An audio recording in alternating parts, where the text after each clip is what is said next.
Hey guys, this is a little quick tutorial on how to get started on your student showcase by creating your first Google site.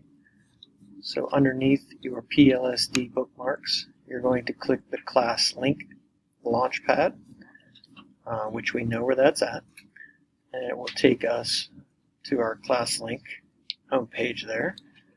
Right down here under Gmail, you're going to click on Google Sites. And if you click here at the bottom, that will open up your new Google Sites page.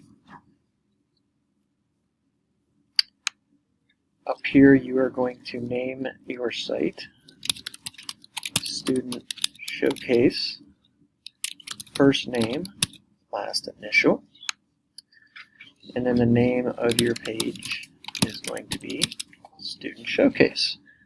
And that will be for everybody. So that is the way that everybody is going to get started with this. Then we will move into activity 2.